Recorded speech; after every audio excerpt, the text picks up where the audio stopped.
दोस्तों नमस्कार। आप देख रहे हैं जालौन टाइम्स न्यूज़ चैनल। बात शुरू करने के पहले हमेशा की तरह आपसे वही प्रार्थना करनी है, निवेदन करना है, गुजारिश करनी है, अपील करनी है कि आप हमारे चैनल को ज़रूर ही सब्सक्राइब करें। हमारा मनोबल बढ़ाने के लिए बेल आइकॉन दबाएं ताकि जो भी नया वीडियो हम डालें उसकी का नोटिफिकेशन आपको तत्काल मिल जाया करे। चैनल को लाइक करें और कमेंट बॉक्स में जो आज हम वीडियो डालने जा रहे उस पर अपनी राय जरूर ही लिखें। हम आपकी राय को बहुत गंभीरता के साथ पढ़ते हैं और उससे नसीहत लेने की कोशिश करते हैं। इन दिनों अयोध्या के राम जन्मभूमि मंदिर में होने वाली रामलला के विग्रह की प्राण प्रतिष्ठा की तैयारियां जोरों पर चल रही हैं। ये पूरी ज़बरदस्त सरगर्मी देखी जा रही है। इसको लेकर प्रधानमंत्री नरेंद्र मोदी 22 जनवरी को आएंगे अयोध्या और प्राण प्रतिष्ठा समारोह में मुख्य यजमान की भूमिका अदा करेंगे। यानी वो कार्यक्रम के मुख्य अतिथि वो होंगे। उनके हाथों से रामलला मंदिर का लोकार्पण होगा और इसको लेकर लोगों की भावना घर घर तक लोगों की भावनाओं जगाने हेतु बड़ा अभियान जारी है। लोगों से घर घर में लोगों के पास ये संदेश पहुंचाए जा रहे हैं कि वो इस दिन अपनी जो है वो अपने अपने घरों में दीप जलाएं, धार्मिक आयोजन करें, भंडारे हो सके तो भंडारे कराएं। योगी सरकार ने उत्तर प्रदेश भर में इसके लिए बजट भी आवंटित किया है धार्मिक आयोजन इस दिन कराने के लिए, क्योंकि आम आदमी तो उस दिन पहुंच नहीं पाएगा वहाँ अयोध्या। उस पर तो अयोध्या में कुछ खास लोगों को ही निमंत्रण भेजा जा रहा है। आम आदमी उस दिन नहीं पहुँच पाएगा, लेकिन आम आदमी घर में रहकर भी पूरी तरह से भक्ति रस में डूब सके इसमें कोई कोर कसर नहीं छोड़ी जा रही। लेकिन कब एक धार्मिक उद्देश्य जो होता है वो बहुत पवित्र होता है, धार्मिक प्रयोजन बहुत पवित्र होता है, लेकिन धार्मिक जो है कार्य को जब राजनीतिक प्रयोजन से जोड़ दिया जाता है तो फिर वो विवादित हो जाता है। राम लला मंदिर के साथ में भी कुछ ऐसा ही हो रहा है। अभी एक जो है जो ज्योतिष पीठ है उसके शंकराचार्य हैं स्वामी अब मुक्तेश्वरानंद। उन्होंने कहा है कि भाई जो है मोदी जी का इसमें योगदान क्या है जो वो उद्घाटन करने के लिए आ रहे राम मंदिर बनवाने में। न तो उन्होंने बलिदान दिया है, न तो कोई बलिदान दिया, न उन्होंने कोई पैरवी लड़ी न कोई पैरवी की इसके लिए। वो तो अदालत से फैसला हो गया और इसके बाद में वो जो श्रेय बटेरने के लिए पहुंच गए।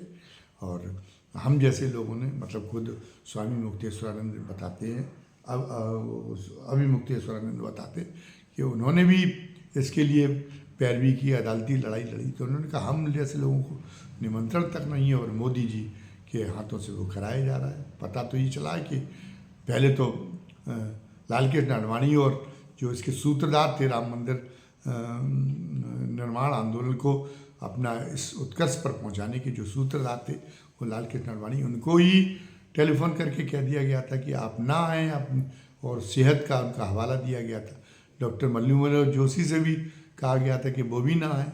और लेकिन बाद में जब विपक्ष के उम्रदराज नेताओं को निमंत्रण भेजे गए तो फिर शर्म खा के उनको भी निमंत्रण भेजने पड़ गए। और लेकिन जहाँ तक हम समझते कि राम मंदिर की एक बड़ी लड़ाई उमा भारती ने भी लड़ी थी, शायद उमा भारती को भी निमंत्रण नहीं गया है। राम मंदिर निर्माण के लिए एक बड़ा संघर्ष विनय कटियार ने भी किया था, लेकिन विनय कटियार को भी शायद निमंत्रण नहीं गया है। तो तमाम सारे लोग हैं वो छोड़ दिए गए। तो एक वो विवाद का निश्चित रूप से कारण बन रहा है। इसी बीच में अयोध्या के संतों के एक वर्ग ने एक सवाल उठाया है कि ये जो है जो हिंदू धर्म की धर्मशास्त्रों के अनुसार जो मर्यादा बताई गई धार्मिक कार्यों के बारे में, नरेंद्र मोदी जी का अकेला प्राण प्रतिष्ठा समारोह नरेंद्र मोदी जी के हाथ से कराना, उनका आना, ये जो है उसके उस शास्त्रीय मर्यादा की विरुद्ध है जो हिंदू धर्म की शास्त्रीय मर्यादा। वो लोग इस बात की ओर ध्यान आकर्षित करा रहे हैं कि जो है भगवान राम की पत्नी माँ सीता जी भी जिंदा थी जब उन्होंने अश्वमेध यज्ञ किया था, लेकिन जैसा कि होता है कि धार्मिक विधान कोई जिसकी पत्नी जीवित हो वो पत्नी के बिना पूरा नहीं करा सकता, तो भगवान राम को भी माता सीता जी की एक सोने की प्रतिमा बनानी पड़ी थी, तब वो यज्ञ के अनुष्ठान पूरे समझे गए थे। तो मोदी जी की भी जो है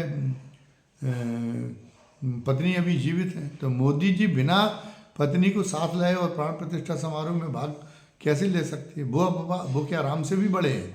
क्या वो अपवाद उनको घोषित कर दिया जाए? क्या ये शास्त्रीय मर्यादा के विरुद्ध नहीं होगा? ये एक सवाल तो उन्होंने एक बड़ा उठा दिया है। कुछ संतों का ये भी कहना है कि भगवान राम का संबंध तो सबरी से था, जो आदिवासी थी, उनके जूठे उन्होंने बेर खाए थे।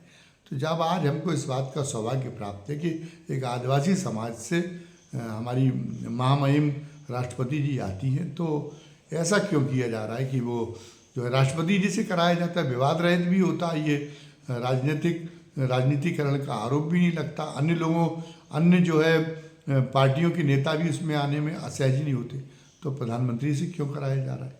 और स्वामी अभिमुक्तेश्वर उन्होंने एक बात और उठाई है बहुत मार्की की, कि जब रामनवमी का दिन नज़दीक आने वाला था, तो ऐसा क्या उतावलापन था कि आपने 22 जनवरी को उसकी कुछ सप्ताह पहले आपने मंदिर के निर्माण का फैसला ले लिया? क्या ये इसके पीछे ये नहीं है कि राजनीतिक आप लाभ उठाना चाहते, चुनावी लाभ उठाना चाहते, इसलिए इस मौके पर आप एक उद्घाटन करा रहे और किसी लाभ के लिए और किसी धार्मिक कर्तव्य को जोड़ देना, ये तो बहुत अनर्थकारी है। मतलब वो कोई किसी लाभ के लिए, यश और प्रसिद्धि के लिए भी नहीं जोड़ा जाता। हिंदू धर्म में तो कहा गया कि दान को तो गुप्त रखा जाना चाहिए। कौन दान के अगर आप दान दे रहे हैं तो आप अपना नाम उजागर ना होने दें। तो इसी तरीके से ये है कि कोई आपका एक अनिवार्य धार्मिक कर्तव्य, आपकी आस्था का प्रश्न है, आपको उस आस्था को छोटा करने का प्रयास है अगर आपने उसको राजनीतिक लाभ से जोड़ दिया, किसी भी तरह के लाभ से जोड़ दिया। और तो सही बात है कि रामनवमी के टाइम पे आप क्यों नहीं करा पाए, और मतलब ये जो है रामनवमी के तक की आपने प्रतीक्षा करने की ज़रूरत क्यों नहीं समझी, और अभी आप क्यों कराने के लिए बैठ गए? तो ये सवाल शुरू हो गए, विवाद शुरू हो गया है। और बाबा साहब अम्बेडकर ने ये कहा था, बाकी कैसे बिना पत्नी के, अगर पत्नी जीवित है तो बिना पत्नी के कोई किसी इतने बड़े धार्मिक आयोजन में कोई जजमान बन सकता है कि नहीं बन सकता? ये ढंग का जो सवाल है, तो ये व्यवस्थाएं धार्मिक व्यवस्थाएं, इनके बारे में, धार्मिक व्यवस्थाओं के बारे में तमाम सारी संहिताएं हैं। और जो शंकराचार्य पर जो हमारी विभूतियाँ आसीन की जाती हैं, वो इन सभी संहिताओं की प्रकांड विद्वान होती हैं। तो अब इनमें तो सारे शंकराचार्य, अगर अब ये एक सवाल उठ गया है तो सारे शंकराचार्यों को मिलके और इस बारे में खुद संज्ञान में लेना चाहिए, उस पर विचार करना चाहिए। बाबा साहब अम्बेडकर को 1936 में लाहौर में एक हिंदू धर्म जात पात तोड़क मंडल ने एक हिंदू सभा का सम्मेलन कराया था, उसमें मुख्य अतिथि बना के उनको बुलाया गया था। तो बाबा साहब अम्बेडकर, हालांकि उसमें फिर बाद में वो सम्मेलन जो दुराग्रही जातिवादी थे उनके कारण, उनकी हठधर्मिता के कारण रद्द हो गया था वो सम्मेलन। लेकिन उस अवसर पर अपने भाषण के लिए उन्होंने जो है अपना भाषण उन्होंने छपवाया था, और वो 2-2 पैसे में उन्होंने बाद में उसकी बिक्री की थी। तो उस भाषण में उन्होंने बड़ी मार्के की बात लिखी थी। तो उन्होंने कहा था जैसे अन्य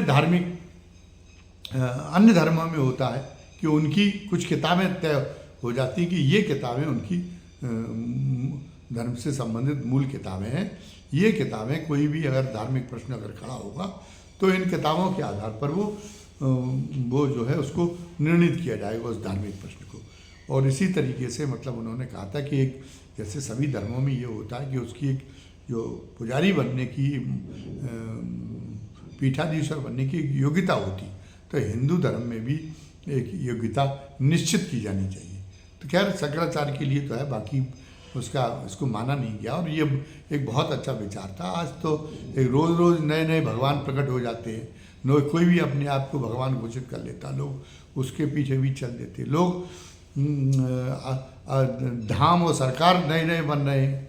जबकि शंकराचार्य जी ने तो केवल 4 जो है महातीर्थ हिंदू धर्म के लिए 4 धाम केवल बनाए और उनके बरक्स उनके समानांतर उनके समकक्ष धाम खड़े करना, ये क्या एक तरह से धर्म का हमारे का निरादर नहीं है। और जगत गुरु की उपाधियाँ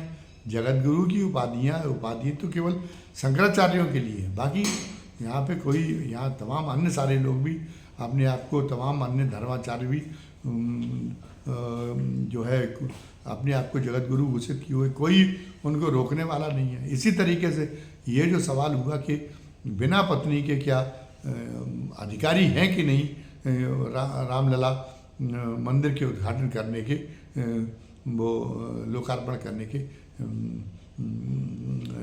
मोदी जी, ये भी एक अहम धार्मिक प्रश्न है। और अगर कोई अनुशासन के बिना कोई भी संस्था नहीं चल सकती, चाहे वो धर्म हो, चाहे वो समाज हो, चाहे वो राज्य हो, तो एक अनुशासन एक नियमन तो एक सामने लाया जाना चाहिए आज इतने वर्षों बाद। और जब हम देख रहे हैं हिंदू धर्म को एक नई ऊंचाइयों पर ले जा रहे हैं, इस बात का खैर तो श्रेय देना ही पड़ेगा।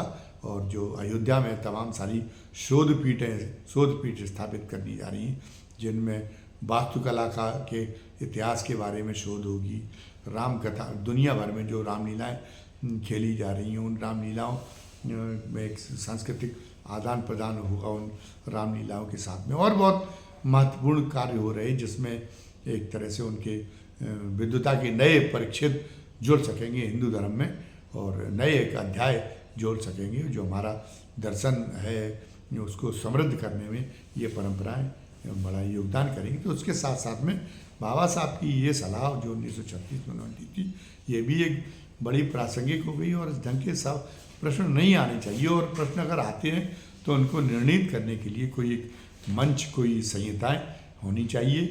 अब फिर मैं एक बार ये चाहूँगा कि जो ये सवाल उठाया गया है कि क्या नरेंद्र मोदी जी अपनी पत्नी के रहते हुए भी भारत के प्रधानमंत्री रामलला मंदिर के लोकार्पण के लिए आ सकते हैं, क्या वो विधि विधान के अनुरूप होगा वो ये उनका अकेले वहाँ पे जजमान बनना, ये जो है इसके बारे में हमारे शंकराचार्यगण जिन्हें सारी संहिताओं का ज्ञान होता है, सारी संहिताओं पर जिनका पूरा अधिकार है, वो एक बार इसकी एक व्यवस्था जरूर दें। इस बारे में वो अपना एक निर्णय जरूर दें, क्योंकि ये हिंदू धर्म की इससे गरिमा बढ़ेगी, इससे प्रतिष्ठा बढ़ेगी, इसलिए बहुत ज़रूरी है।